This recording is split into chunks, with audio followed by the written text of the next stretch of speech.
Hello and welcome to Setting the Stage, Episode 62, Deor and Black Noon.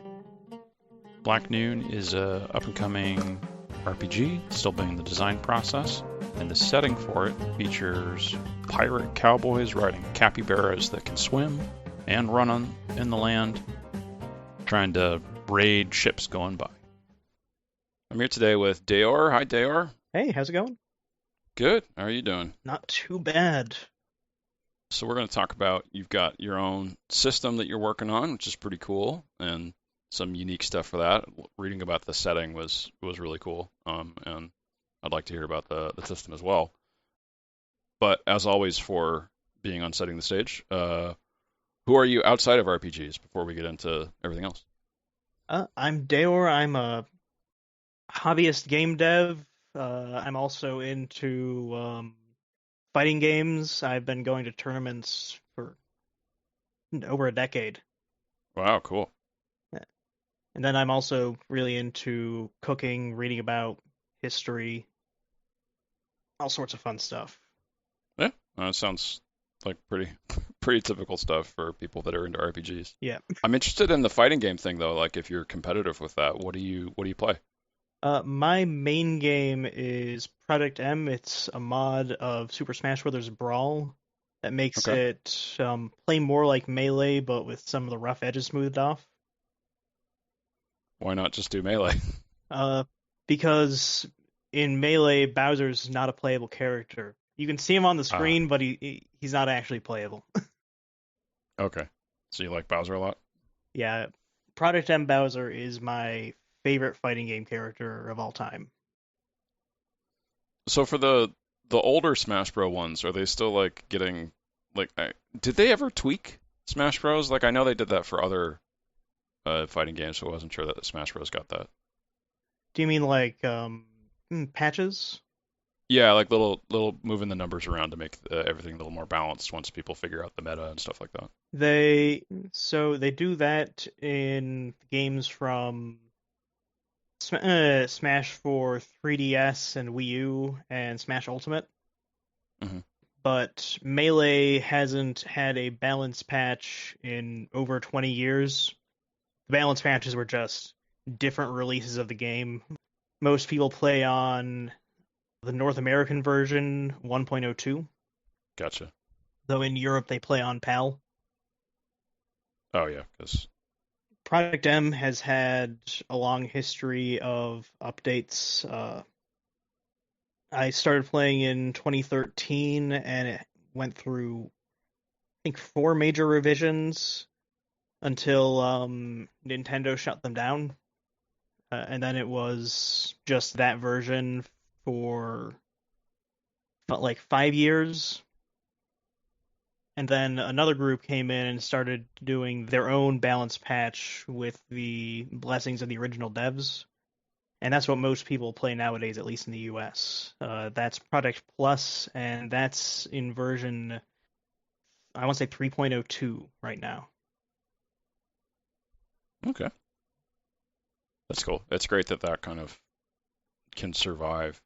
I kind of get why Nintendo's trying to shut it down. They want you playing whatever's on the Switch, right? But Yeah, um, still, that's cool that you can survive despite that.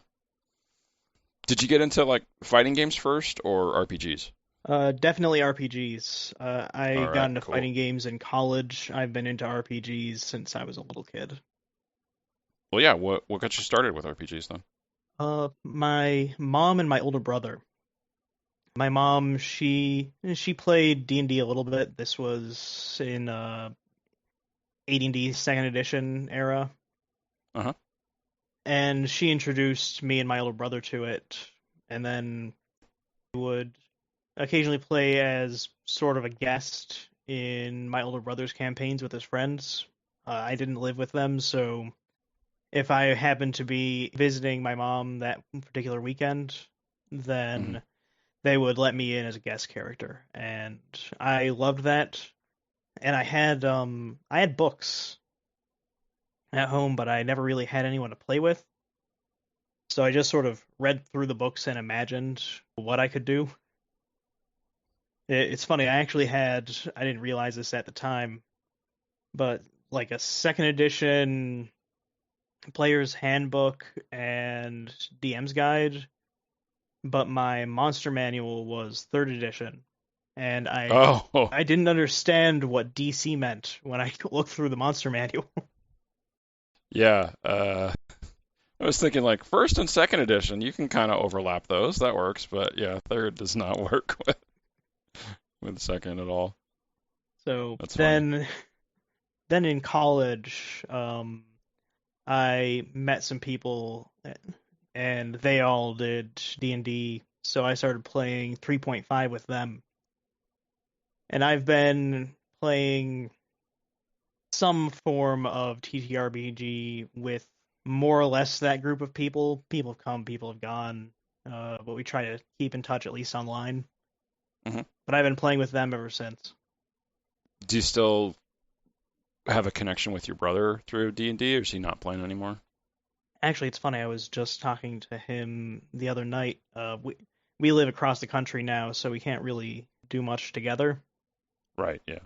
And he was telling me he was having trouble finding a group to play with out where he lived. He lives in upstate New York, and he's trying to basically train a version of ChatGPT to be an electronic DM for him, so he can do solo play with ChatGPT. Uh-huh, yeah. I think isn't Wizards trying to do the same thing? I It think seems like so. it's possible. Well, we'll see who does better. Yeah. I think that would be a cool product. The stuff I've experienced with that is it's very hard for generative AI to actually track like a lot of different details in a scene, and it'll start to hallucinate stuff or like insert something that shouldn't be there or not explain something that shows up suddenly. Yeah, that's the trouble he's been running into. Yeah, so it's doesn't seem like it's quite there yet for the amount of things it's able to sort of keep in memory for what's in the present in this scene right now. Yeah, probably. I think you'd need to give it access to probably a huge database of information that it can reference so that it doesn't have to keep stuff in its own memory, if I had to Right, yeah. guess. I know a little bit about AI and how it works, but I'm far from an expert. There have been some like versions of D&D that have worked well like with for computer games, I think, where you can make your own adventures that way to kind of have a DM-less experience, but it's not quite the same thing. Yeah, I know back in the day BioWare did a bunch of CRPGs using D&D, like Yeah, the KOTOR Baldur's series. Yeah, Gate was second edition. Yeah, KOTOR was third edition. That sort of stuff. yeah, that stuff was good. There's like a couple different books that try to like be the DM for you, where it's like a bunch of tables and stuff, and you can kind of reference things that way. It's Yeah, not, I've seen again, it's those. not quite the same thing, but I feel like if you combined those and then used an AI for like a particular scene that might require something more in depth, you just sort of lay out that scene that doesn't need to remember everything. That could work. That does sound like good work. Well, that's cool stuff. I'm curious if it'll be something that's useful. Like, I don't think it's going to be like the primary way that people play D&D, of course, because there's, the social connection is like half the reason that people do it. Yeah, But having that as a sort of an alternative to video games, I guess, that's more creative and fun. Um, that's not that video games don't have creativity and fun as part of them. Um, I'm, I'm dancing around a point that I can't quite get to, but I think I'm hoping yeah. you I understand think it. I get where you're kind of orbiting around. All right, thank you. um, well, segue from that, what got you started DMing? Did you start when you went off to college? Is that right? So I've never actually GM'd.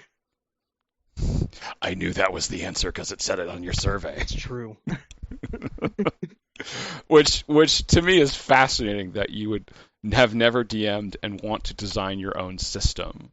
Uh, It was I've stunning. I've always been really interested in the intricacies of system design, and also my friends and I have a particular style of play that kind of works with most systems, but we end up kind of homebrewing them a bit. And I thought it would be fun to sort of take our style of play and ideas from all of the systems that we like and put them together into sort of an expression of how we play and the ideas behind it. Mm-hmm. Well, I mean, it gets into the DM-less play idea. Interesting. Yeah, that's true, actually. Interestingly, if you can get that working. Yeah. Well, yeah, I mean, you can definitely design a system as a player. I totally get it, and it gets a different focus because it's more focused on what players can do and doesn't see as much of the DM side. So an example I can think of is for this difference is between D&D 4th edition and 5th edition.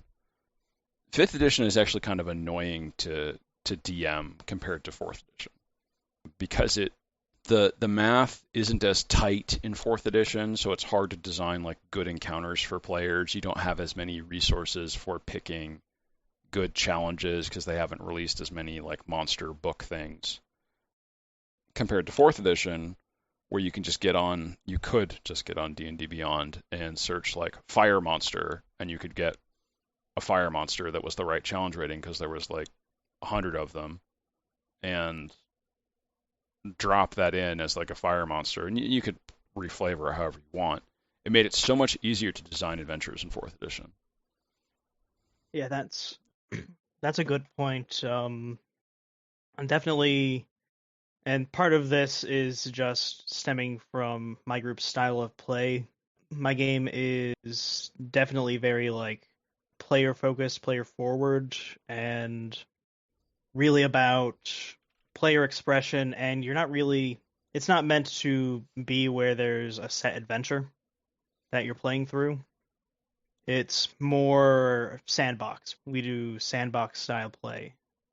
Gotcha. And a lot of times in my group's style of play that I'm trying to emulate, combat is rare. Like, I've gone through 2 campaigns where was maybe like 1 combat encounter the entire campaign. Mm-hmm. Yeah, I think that's a common reason to go away from D&D because it's such a combat-focused game that if you're not using it for that, then you're probably not using the right system. That said, I do have tools to help the DM, mostly in for players when they make their character, they have to set certain aspects of their personality that they have to act towards, as well as goals for the character to strive toward. And the DM can use those goals to create encounters and objectives to help those characters move towards their goals. Okay. Well, every RPG is sort of objective focused in one way or the other, but putting it more front and center that way is good. Okay, so you have the system Black Noon and the setting that goes around it. Let's talk about the system first. So what's the basic like conflict resolution tool that you have? Like in D&D, it's roll a d20, add number, right? Yeah, what is it for Black Noon? It's pretty simple. It's a 2d6 add number system. I prefer 2d6 over d20 because, frankly, I have really bad luck when it comes to rolling dice. And I like having a bell curve with an expected value. Mm-hmm. So it also helps me design around that expected value. And then I have different mechanics to shift that expected value around. I call it Fortune Misfortune. It's an expanded version of 5th edition's advantage-disadvantage system, where it stacks and you can add and subtract more dice, and you take the highest or lowest 2 of that pool. And it can apply to anything, even like a damage roll. And okay. That's to adjust what's likely, and then hard bonuses are to adjust what's possible. So it's using 2d6 for damage as well, is that right? So the combat system I'm still working on, Hmm. and I haven't 100% decided how exactly I want the damage system to work. Um, Yeah. but the fortune misfortune system can apply to any kind of die. It doesn't have to be that 2d6. Okay. Yeah. Well, work in progress. So Yeah, sometimes I ask probing questions, and we get I don't yeah. know yet answers. I'm I'm leaning towards a wounds-based system inspired by my absolute favorite system that nobody's played, Blade of the Iron Throne. I saw that. Yes, I did. I did read a bit about it, but yeah. Do you want to tell what you're pulling from that for your game? Largely, it has to do with what I mentioned before with the character goals and very player-driven sandboxy experience. In order to improve your character, I hesitate to say level up because my system, pulling from Blade of the Iron Throne, doesn't have levels. As a player achieves their goals and acts in character, they build up skill points that they can spend, and they can use that to buy a feat or improve an attribute or increase a skill, that sort of stuff. Okay. And then I'm not going to have combat nearly as complicated as Blade of the Iron Throne. It's too complex for its own good. But I like how fast paced and deadly it is once you get a hang of it. And I want to find a way to work that into my system without melting people's brains. Okay. All right. So can you walk me through like it? And maybe this is a too soon question. Can you walk me through character creation in Black Noon? I can walk you through a little, but not 100% of it. Yeah. You would the table together would decide on a level of play, some sort of starting level, and you'll get a number of skill points to spend based on that, as well as you would choose a background to get bonus points towards skills. You would get one free feat, or whatever I choose to call the feat equivalent, and there are 7 attributes. You roll them, at least the standard way to choose your attributes is to roll 2d6 down the line, and then if none of the attributes are above 10, then you get to choose one of those attributes and increase it to 10. I pulled that from Kevin Crawford's systems. Stars that number, rolls with that number, that kind of thing. Hmm. Yeah, and D&D actually had that in third edition. There was a couple different ways to generate characters, and that was one of them. I think if you didn't have a stat above 13, you could. No, it wasn't just raise a stat; it was reroll entirely. Okay, yeah, that is different. I mean, similar idea of trying not to have characters that are really weak with a random rolling Yeah. system. I don't want characters to be weak, but I also don't want them to be like super powerful at the start. Yeah, having read your setting material, it's not really it's not a superhero setting. Yeah, definitely not. I'm not big on the whole superhero thing. Yeah, which is kind of what D&D is. Okay. Is there anything else you wanted to say about the setting? Like, I can't. I'm not sure where to go with the questions because it's not fully finished yet. Yeah. So. Um. Well, I guess we haven't actually said it yet. The sort of core idea that everything is built off of is pirate cowboys. Yeah. Take Golden Age of piracy, Wild West, mash them together.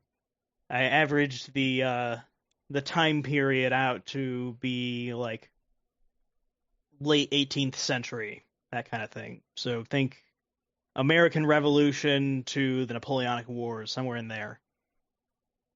And it's centered around the large scale conflict between two major powers One inspired by United States, Britain, and Venice, and the other largely inspired by the Spanish Empire and, to a lesser extent, France.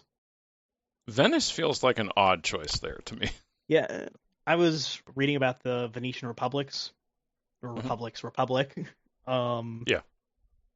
and it sort of fit in with this like decentralized, semi-capitalist empire where everyone's just out for themselves, and there's like these huge corporation equivalents that everyone's part of that are all sort of warring with each other.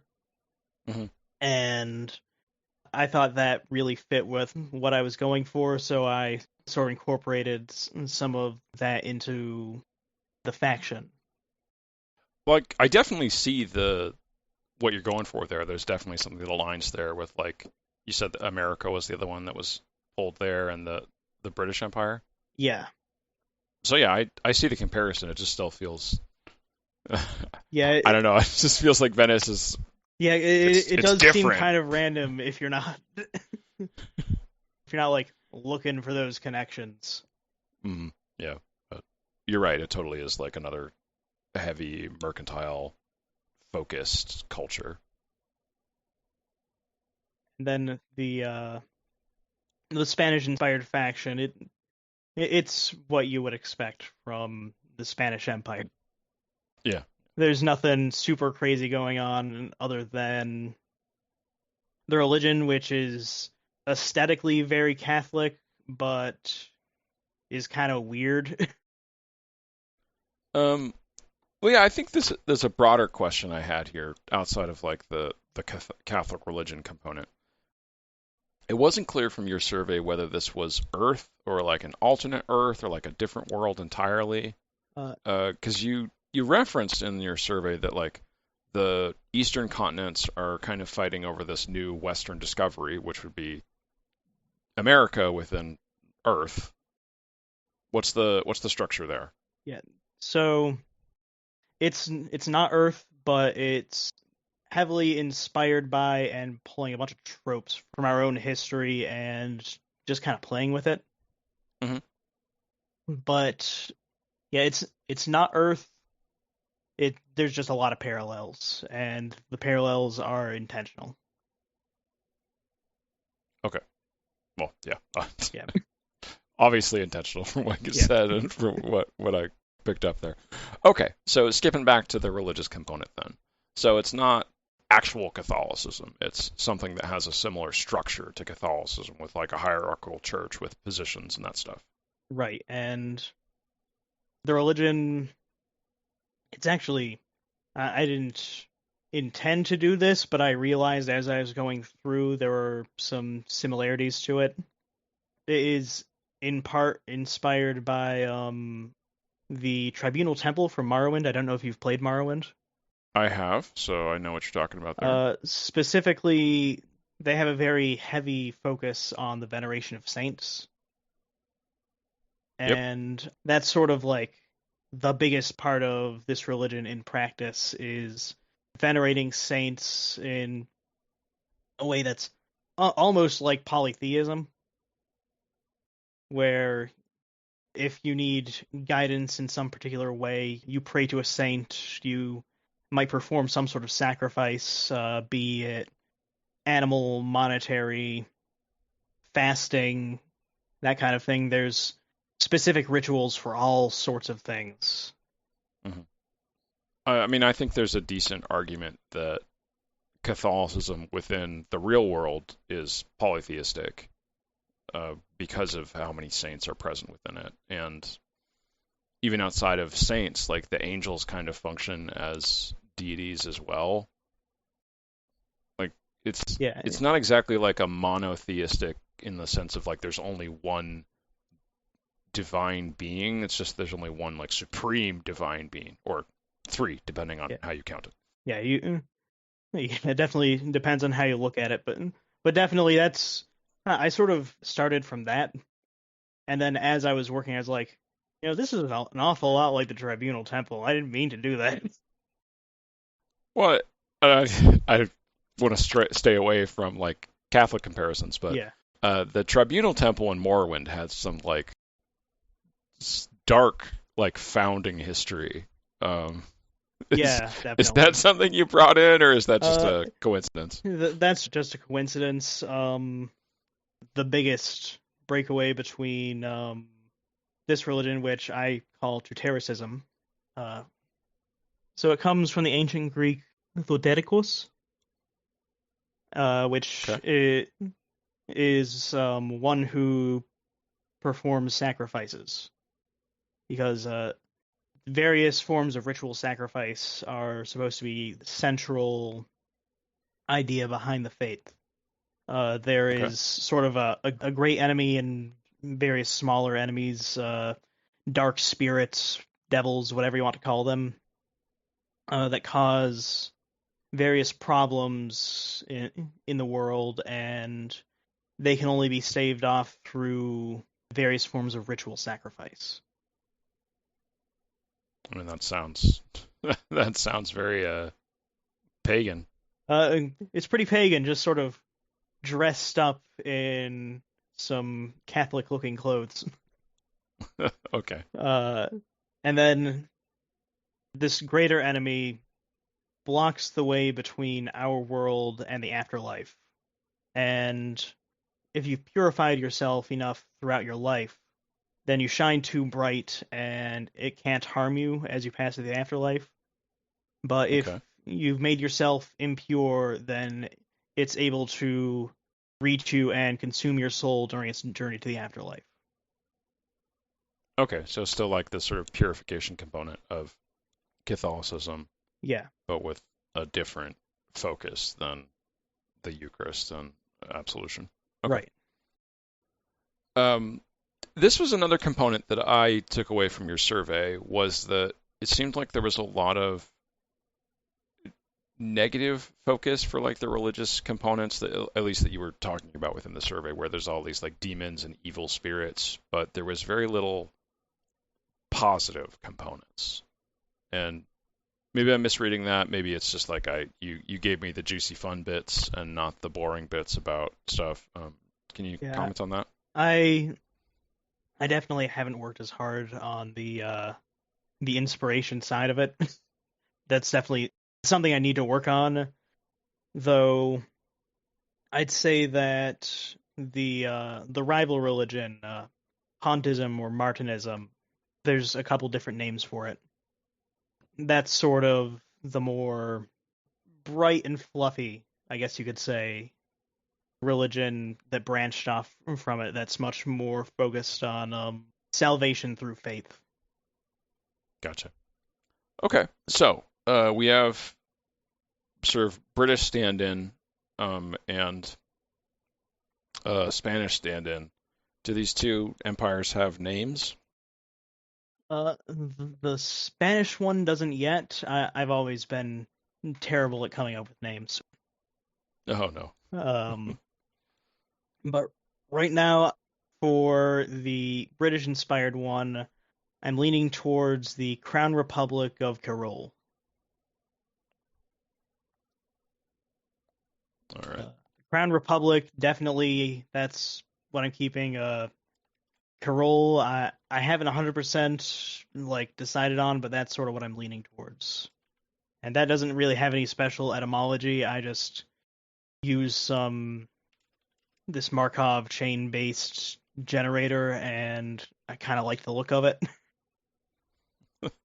A Markov-based generator. That I don't know if you've seen it. It's a neat website. You can just put in a raw list of whatever words you want, and it will come up with new words similar to the ones you put in. Interesting. So you could sort of almost invent your own language that way by having it think up words that sound similar to. Kinda, yeah, and it has some pre-built options. I used this. I think I used American cities and British cities as the main list components for it. Okay. Well, cool. Another one which I almost used, Renown, I decided to keep for the sort of largest trading port of the Crown Republic in the colonies. Gotcha.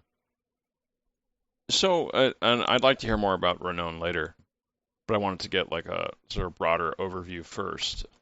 So this is cowboys and pirates, basically, which pull from two sort of lawless on the fringes of civilization adventure story experiences. Yeah. But not usually ones that you would mash up together because pirates are on the sea and cowboys are on the land. Uh, how does how do they meet up? Where does that intersect? Well, the idea is they exist, pirates and cowboys, but the real focus is on a synthesis of the two, which I just call pirate cowboys. I'll probably come up with a better name for them. But where you're like, you can almost think of it like an amphibious cowboy. You can do stuff on land, you can do stuff at sea, and you don't have to make any major changes.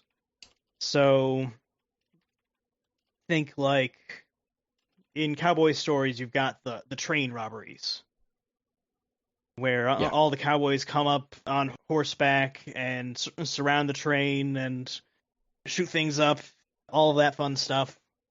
In this case, it would be sort of the same thing. You've got people riding on animals on the sea, and they are surrounding like treasure ships or merchant ships, and ends up being kind of like uh, modern piracy, actually, where it's like people on speedboats. Hmm.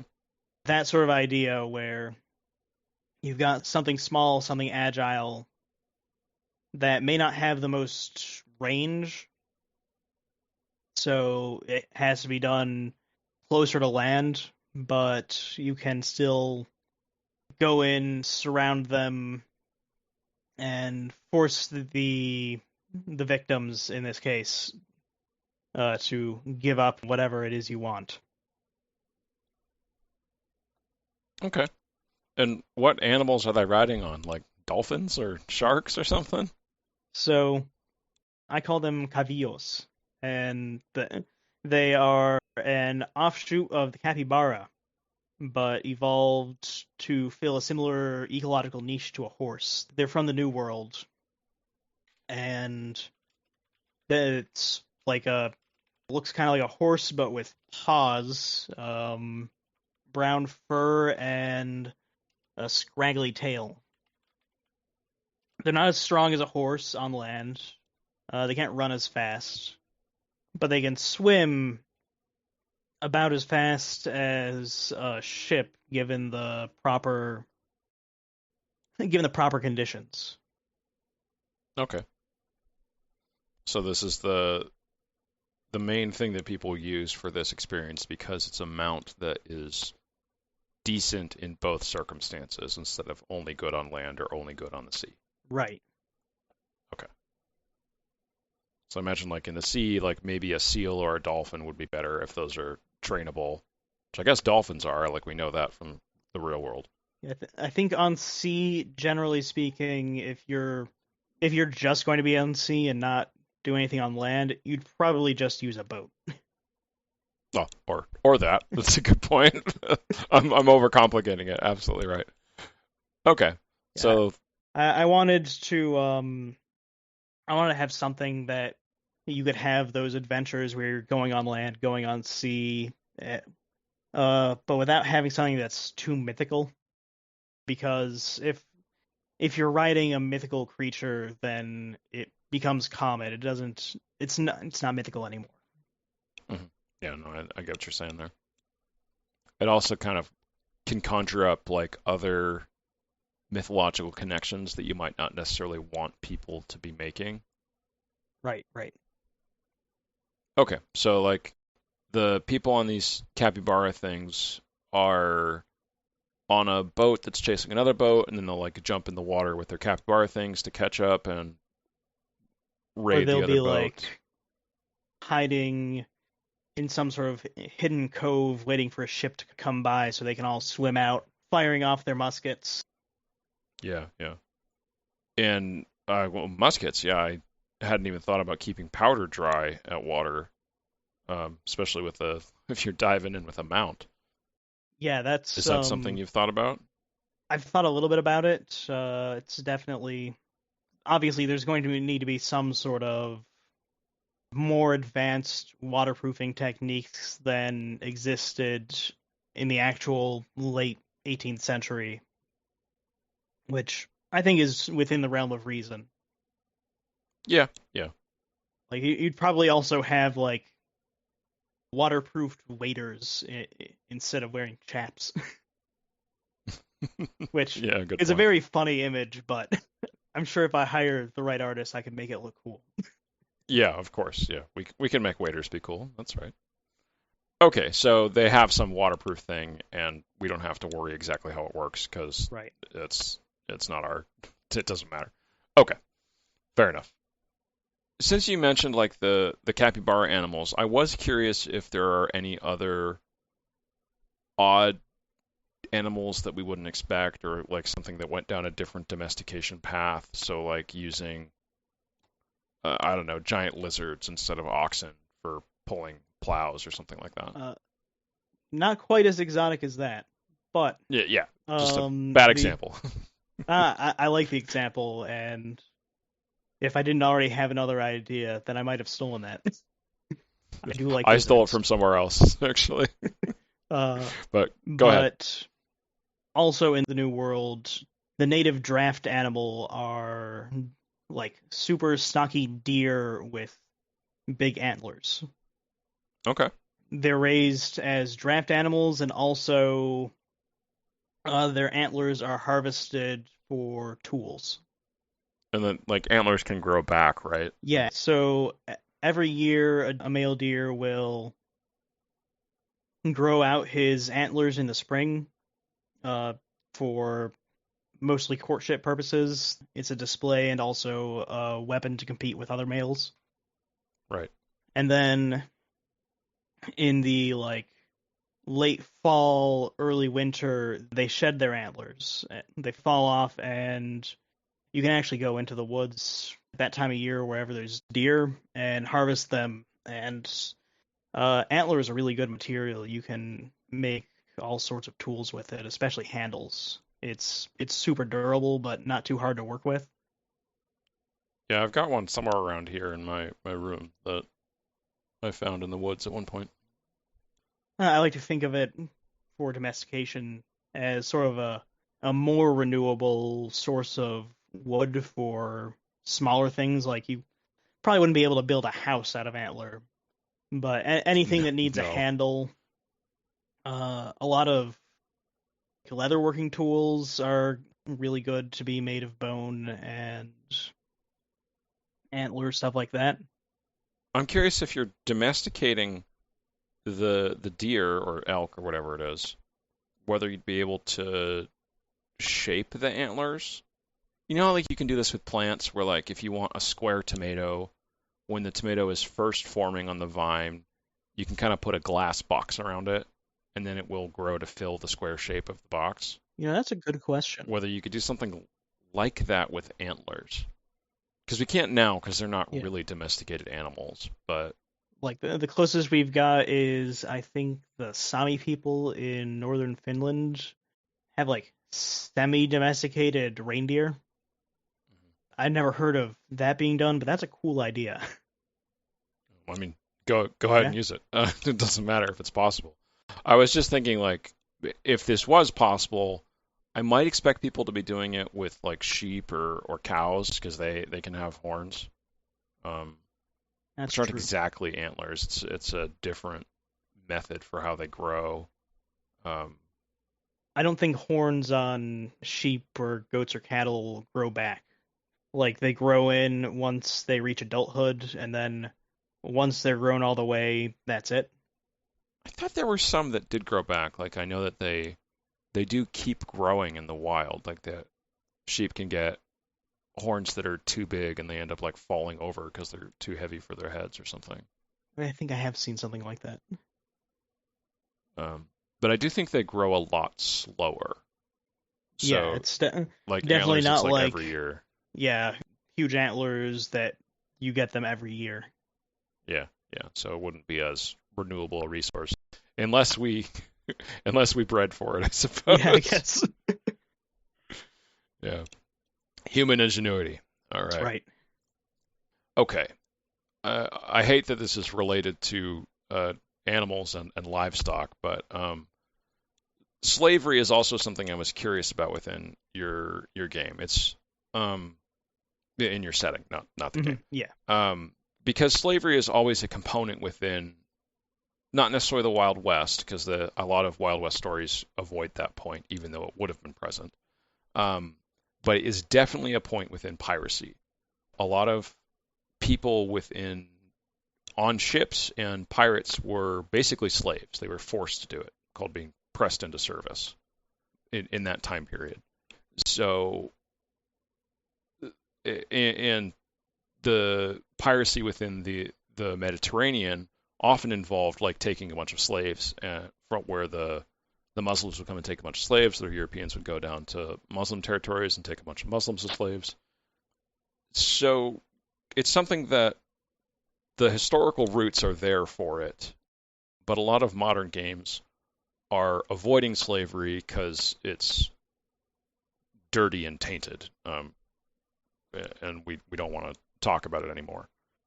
Do you have a conception for that at this point, or not yet? It's definitely something I want to tackle. I feel like it would be disingenuous to have a setting that is so involved with two groups that are definitely like related to slavery in the real world and say absolutely nothing about it. But I haven't decided on a good way to tackle it respectfully. Yeah. So that's kind of where I am with that. It's same with the indigenous people in the New World. They're not as developed yet as the people from the East because, well, I'm not an indigenous person. I don't really know any indigenous people, and I want to have some real conversations with people who know better than me to get that right and be respectful. Yeah, that makes sense. It's a bit easier for me to get that kind of exposure. I grew up in Palo Alto, and there are not a lot of Native Americans that live in Palo Alto because it's a very expensive place, and Native Americans tend to be lower on the economic scale because of all the shit that got stolen from them. But I live out in rural Texas, which not for the same reasons, but you're not going to see a lot of Native Americans here either. Yeah. But within Palo Alto, Stanford, the university is there, and it also hosts one of the largest gatherings of Native Americans in the country once a year, where they come together there to sort of show off the ancient culture and preserve it and all of that stuff.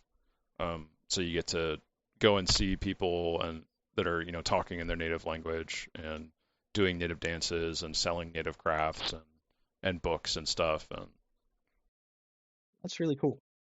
I guess I got more exposure than the average little white kid. Yeah. I'm sure of that. But yeah, can't say I'm an expert. I think if you wanted to learn something about that, there's actually a podcast that I could give a recommendation for. The History on Fire podcast. Grab a piece of paper. I don't know if you've heard of that one. Have you heard of Hardcore History? I've heard of Hardcore History. I haven't listened to it. I haven't heard of History on Fire, though. Okay, so Hardcore History, if you've heard of it, is like a really good variety podcast on different historical topics. Mostly stuff related to World War II, because that's what the author likes to do. History on Fire is made by one of his friends that he met through all of his history stuff for the Hardcore History one. History on Fire is done by a Italian immigrant to the U.S. who is a professor of Native American history, and he does one of his big focuses for the different variety episodes that he does is Native Americans. So you can get a lot of really good, well-informed stories through listening to those episodes. It's not exactly like, Native Americans talking about their own experiences, but it is a Italian guy who sourced all his information from like books and interviews with Native Americans where you can get all of that good stuff. Yeah, I mean, if he's an expert on the subject, even if he's not from there, he sounds like a good source to work from, as long as he's not like the sole source. Yeah, exactly. Yeah, no, you wouldn't want to just use him, but yeah, there's plenty of because my experience was mostly through books. I have a ton of books on Native American stuff that I've read for like myths and fables and folktales and that kind of thing.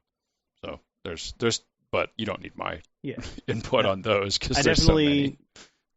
Want the indigenous people to have their own like the cowboy, the pirate, they're both folk hero archetypes that have a certain like flavor of freedom and being an outlaw, that kind of stuff. I definitely like to include some sort of indigenous equivalent to that. Yeah. Well, I think this is a good place to take this is within your setting, because so many stuff is like on the edge of law and morals. Is there a clear separation between heroes and villains within your conception for not even necessarily the setting, but for how players approach it? Not necessarily. There isn't anything like alignment, and I definitely want players to sort of feel out morality for themselves within the circumstances they find themselves, rather than being someone who's strictly a hero or strictly a villain. And when they run into somebody, it's just another person who's living in this harsh world, trying to do best by themselves. And they may and probably do have some pretty selfish motives, but they're not necessarily just a mustache-twirling villain. Yeah. Though I'm sure there are mustache-twirling villains, if only because mustache-twirling villains are fun. Yes, exactly. You got to give that to the DMs. Okay, so it is a very morally gray world. Obviously, most worlds that are more based in realism are. And the player characters are also within that space, similar to Blades in the Dark, where they're like have this sort of you steal things, but you might want to still be a good guy kind of dynamic. Yeah. Okay. Yeah, I remember the first game of 5th edition I ever played. It was like a homebrew Weird West kind of thing. Uh-huh. And I played a bard who wasn't really a musician, he was a storyteller, and he was a deserter in the Civil War. And he was supposed to be like the kind of morally questionable dude of the group. But man, that group. I was somehow the moral compass. And maybe we shouldn't torture this guy for information. I mean, you give people freedom to do whatever they want with no consequences in a world where there's essentially no feelings for people to hurt.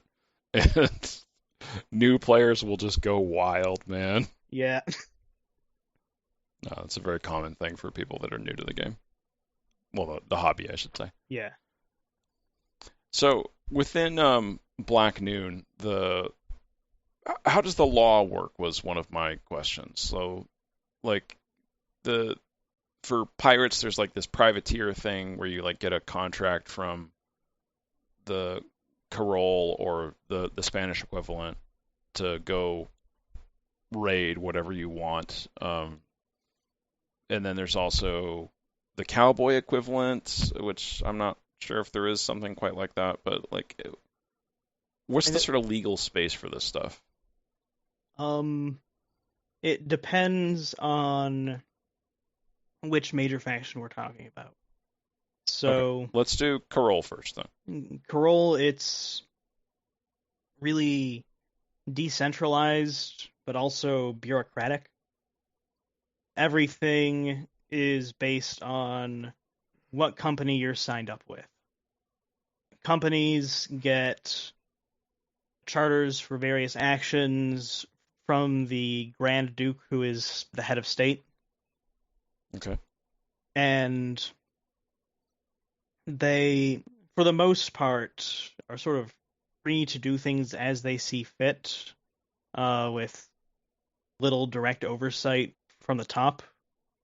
But within, each company tends to have very strict laws of what you are and aren't allowed to do, mostly related to mercantile matters, who you are and aren't allowed to trade with, who you are and aren't allowed to attack, sometimes who you are and aren't allowed to steal from. The farther you get from the sort of centers of civilization, the more it's like an Old West shantytown kind of deal, where you have a town that's officially owned by some company, and they aren't usually directly interacting with the company leadership, so they may elect or appoint a sheriff to sort of keep the peace in the area. Okay, so still orderly for the most part. Yeah. It's not just like some lawless saloon where anything goes. Yeah, not usually. Each town is going to have its own sort of character. That makes sense. And then the Spanish-inspired empire, it's much more centralized. They have a strict code of laws from an absolute monarch. Though, again, at the fringes, it's going to be a lot more wishy-washy. Because the crown can only extend its power so much, especially without instantaneous communication. Yeah, there's a Chinese saying, the empire is vast and the emperor is far away. Yeah, exactly. I might be misquoting that, but paraphrasing it. Yeah, it works. Yeah. I think it's the kingdom is vast, not the empire. Well, whatever, something like that. Yeah. Either way, if you get caught up in the legal machine, you're in for a bad time. But as long as you stay on the fringes, you're probably fine. Okay. So it does sound similar to the split between like the American colonies and the Spanish colonies, where the American colonies were very much sort of like local corporate ventures that owed some loyalty to Britain, but were still kind of operating mostly on their own, compared to the Spanish colonies, which were like governed territories, which would have like magistrates that came in from Spain to rule over it for 5 years or whatever. Yeah, exactly. Okay. Makes sense why you make the comparison between those two cultures. Okay, so easy question here. What's the magic level of the setting? Pretty low. You're not going to run into like any wizards, and there isn't any system within the game for performing magic, but the supernatural does exist. Like, you might expect to run into ghosts in some abandoned mine, that sort of thing. Flying Dutchman. Yes. Sort of the hard limit I have for myself in terms of magic is the first Pirates of the Caribbean movie.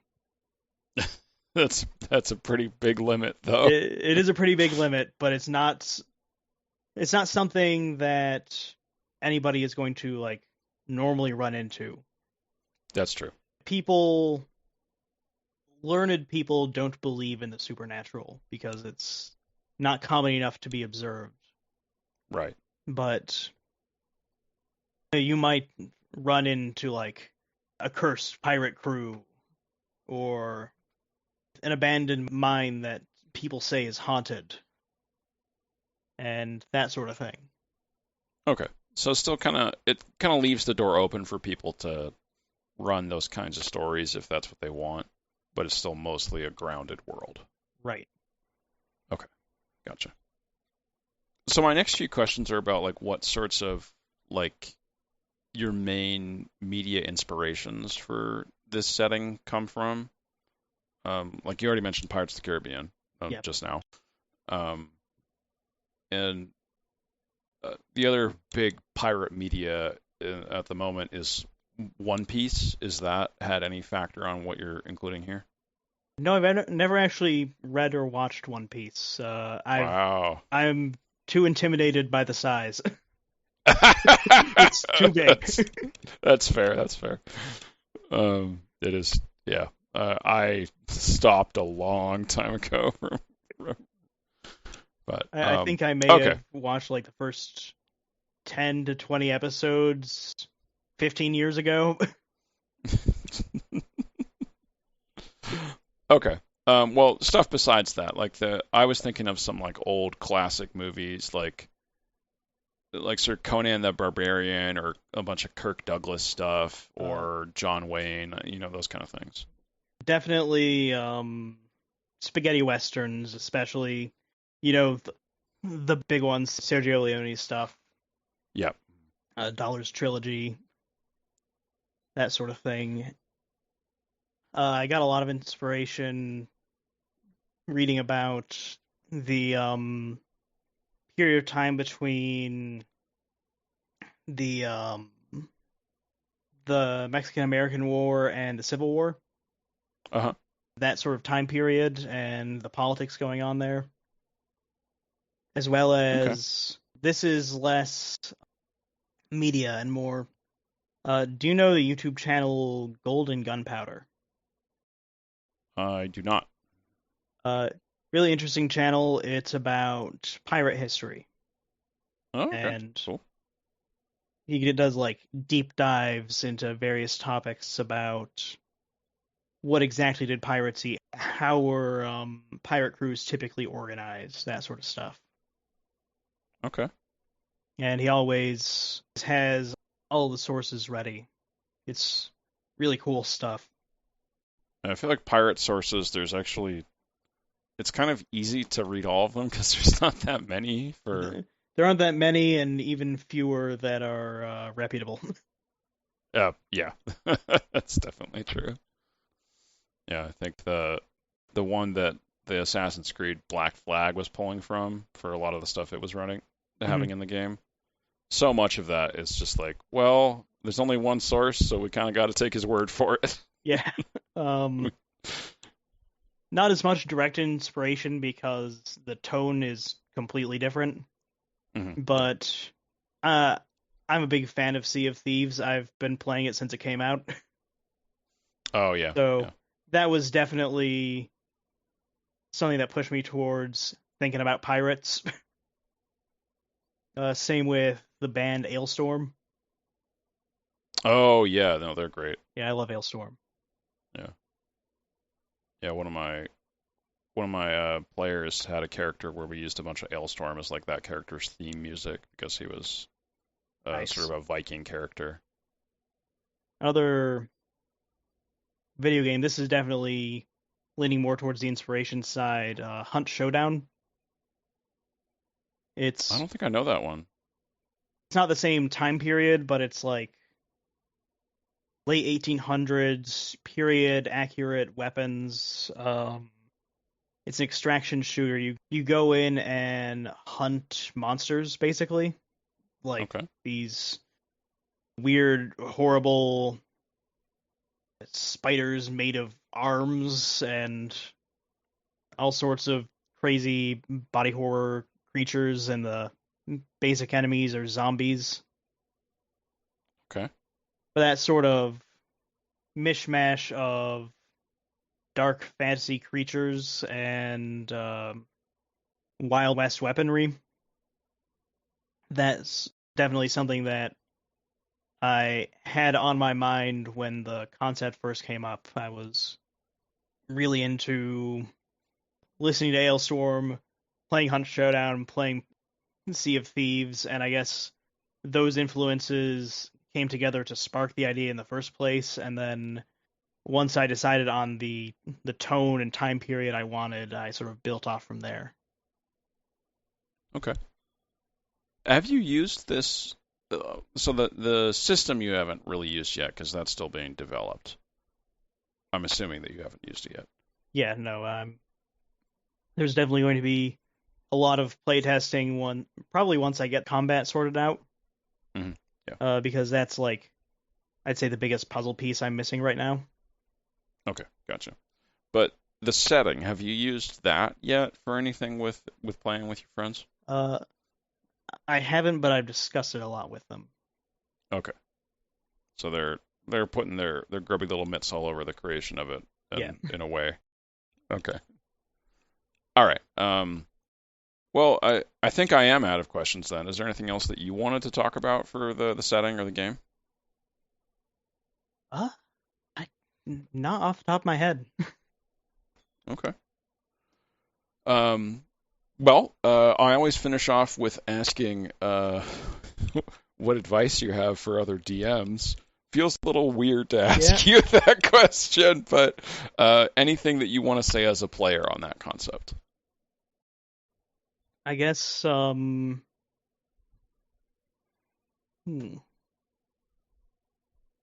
Let's phrase it a different way. What's something that you like that the DMs for your group has done that you've enjoyed? I'm really thankful that my DMs are very generally been pro, let's just do something and figure it out as we go. We've never been a very strict, here's the story that we're going through and we're going to tell this story as we thought it. And not a railroady way. Like, I'm not saying that people who do that railroad, but my DMs have always let the players take lead when it comes to figuring out plans and goals and things like that, and it's something I've always appreciated and something that I want to bring to more people so they can experience it. Mm-hmm. Yeah, that's cool. Yeah, just having the small bit of ownership over what's happening at the table instead of just kind of having it dictated. Right. Yeah, no, that's good. All right, well, I think that wraps it up then. Thanks, Deor. Thanks for having me.